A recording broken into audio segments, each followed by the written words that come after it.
बात करेंगे धान के ऊपर, धान की फी एकड़ पैदावार कैसे बढ़ानी है। और मैं आपको कुछ 5 पॉइंट ऐसे बताऊंगा जिसपे आपका किसी किस्म को खर्चा नहीं है, और अगर आप 5 पॉइंट पे अमल कर लेते हैं तो आपका फी एकड़ जो है वो कोई अजाफी अखराजात नहीं उनके अंदर, और आपकी धान की पैदावार में यकीनी इजाफा होगा। तो वो 5 पॉइंट कौन से हैं? वो 5 के 5 पॉइंट सिर्फ एक नुक्ते के ऊपर घूमेंगे। तो टिलर हैं फी पौधा वो कैसे बढ़ाने हैं। अगर आपकी मूंजी का जो टिलर हैं वो बढ़ जाते हैं, बूटा अच्छा मार जाती है, तो आपकी पैदावार ऑटोमेटिक बढ़ जाएगी। अच्छा, मूंजी के अंदर 2 किस्म के टिलर निकलते हैं। एक वो टिलर जिनके ऊपर सीटा आता है। आप लोगों ने कभी गौर किया होगा कि जब मूंजी का टिलर गिनते हैं तो मूंजी के टिलर 28 से 30 तक चले जाते हैं, और जब सीटें निकलते हैं 15-16 ये निकलते हैं, और टिलर आपके मतलब 30 से आगे भी क्रॉस कर जाते हैं। तो वो जो टिलर जो सीटा नहीं उठा सकते, वो टिलर आपकी जो नुकसान कर रहे हैं पैदावार का, वो बहुत ज़्यादा है। वो नुकसान की सूरत में कर रहे हैं, वो आपका खुराक में शेयर ले रहे हैं, वो आपकी ज़मीन में शेयर ले रहे हैं, वो पानी का शेयर ले रहे हैं, लेकिन सीटें उनके ऊपर लगने नहीं है, जिसकी वजह से आपकी फी एकड़ पैदावार में कमी आती है। तो आते हैं अपने टॉपिक की तरफ। पॉइंट कौन कौन से हैं दोस्तों? पहला पॉइंट जो है वो ये है कि हमने ज़मीन का जो है ना जी, मूंजी लगाने से पहले इसको लेज़र लेवल ज़रूर करना है। लेज़र लेवल करने का अब आप सोचेंगे कि उसके पैदावार में क्या फ़र्क पड़ता है, इसका क्या ताल्लुक है उसके साथ। तो उसका ये ताल्लुक है कि अगर आपकी ज़मीन का एक हिस्सा ऊँचा है और एक नीचा है, तो ऊंचे हिस्से में पानी नहीं होगा, नीचे हिस्से में पानी खड़ा रहेगा। फी एकड़ पैदावार लेने के लिए पानी का जो आपने मैनेजमेंट करनी है ना, वो बहुत ज़्यादा पानी नहीं खड़ा करना, आपने दरमियाना और पतला पानी हमेशा पौधे के अंदर रखना है। अगर पानी ज़्यादा कहीं पे खड़ा है तब भी आपकी पौधा जो टिलरिंग है वो अच्छी नहीं कर सकेगा, और अगर आपका पानी कहीं सूख जाता है बार बार ऊंची ज़मीन होने की वजह से, वहाँ भी आपकी टिलरिंग पौधा आपकी पूरी नहीं कर सकेगा। एक तो आपने ये काम करना है कि फी एकड़ अपना जो है वो पानी लेज़र लेवल ज़रूर करवाना है ताकि पानी आप उसको मैनेज कर सकें।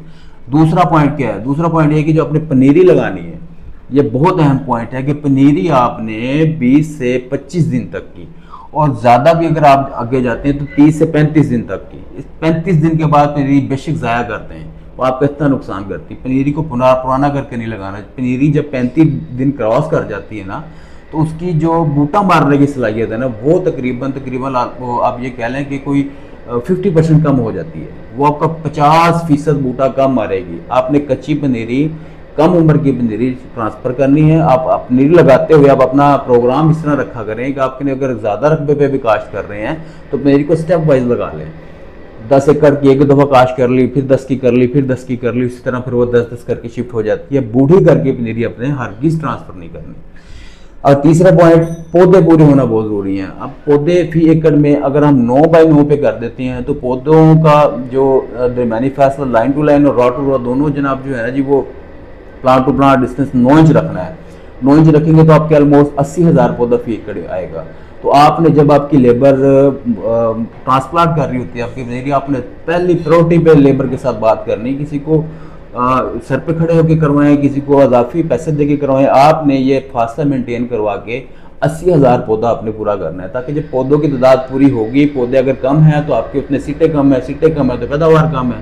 पौधे पूरे कर लेंगे तो सीटें पूरी हो जाएंगी, ऑटोमेटिक आपकी पैदावार बढ़ जाएगी। और जनाब अब चौथे इसमें बात कर लें। चौथा पॉइंट ये है कि आपने जो खाद का इस्तेमाल करना है ना, वो आपने कोशिश करना है कि पहले 15 से 20 दिन के अंदर आप खाद कंप्लीट कर दें। सिर्फ एक हाफ बोरी आपने बचा लेनी है जो कि आपने लगानी है जाके जब आपकी मूंजी गोप की हालत में आएगी, और आपकी मूंजी जब फ्लोरिंग स्टेज पे होगी, तब आपने ये आधी बोरी लगानी है। बाकी जितनी जीपी है, आपकी यूरिया है, आपने सल्फर लगाना है, आपने बोरान लगाना है, जो भी लगाना है वो आपने कोशिश करना है कि पहले 15 हद 20 दिन के अंदर आप उसको कंप्लीट कर लें। कोशिश किया करें डीएपी ज़मीन की तैयारी में कर लें, और अपना डीएपी ट्रांसप्लांट करने के बाद 7-8 दिन के बाद आप यूरिया और साथ जिंक और बोरान और सल्फर जो देना चाहते हैं वो उसको दे लें। उसको देने के बाद फिर आप उसको कोशिश करें कि मैक्सिमम 20 दिन के अंदर अंदर आप उसको पूरी कर लें। उसका फ़ायदा ये होता है कि पहले 20 दिन के अंदर अंदर जो बूटे टिलरिंग निकलनी है ना, बेसिकली वो ही टिलर्स आपके वो हैं जिन्होंने सीटा उठाना है। 20 दिन के बाद 25 दिन के बाद जितने वो बूटा मार रही टिलर जो निकाल रही वो टिलर्स हैं जिसने सीटा नहीं उठाना। वो आपका खाद पानी हर किस्म का आपके जो आप उसके ऊपर अखराजात कर रहे हैं वो खाद जरूर है, आपको रिटर्न में कुछ नहीं देगा। तो आप उसको अर्ली खाद देंगे। अर्ली खाद दिलवाने का मकसद ये है कि आपका पौधा जो है ना वो टाइमली अपने टिलरिंग पूरी करे, अपना झाड़ पूरा कर जाए, और वो झाड़ जितना मैक्सिमम उस वक्त तक आप करवा जाएंगे वो सारा आपका सीटा निकलेगा। सीटे की तादाद जो है ना जी पर प्लांट वो आपकी बढ़ जाएगी। सीटा बढ़ेगा तो ऑटोमेटिकली आपकी पैदावार ही बढ़ जाएगी। आते हैं जी 5वें पॉइंट की तरफ। 5वां पॉइंट भी उतना ही अहम है।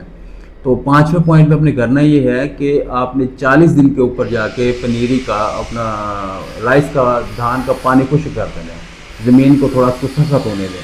पानी खुश्क करने से मुराद ये नहीं है हरगिज़ कि आपने पानी बंद कर दिया, बिल्कुल सूखा दे दिया। खुश्क करने से मुराद ये है कि जब पानी हमेशा हम खड़ा रखते थे ना वो रूटीन छोड़ दें। ज़मीन को खुश्क होने दें, ज़मीन को सख्त होने दें। जब ज़मीन सख्त हो जाएगी उसका ये फ़ायदा होगा कि जो वो टिलर्स हैं जिन्होंने सीटा नहीं देना, जो फजूल में आपका जो आप इनपुट दे रहे हैं, खुराक खा के ज़ाया कर रहे हैं, वो कम अज़ कम ज़ाया होने से बच जाएंगे।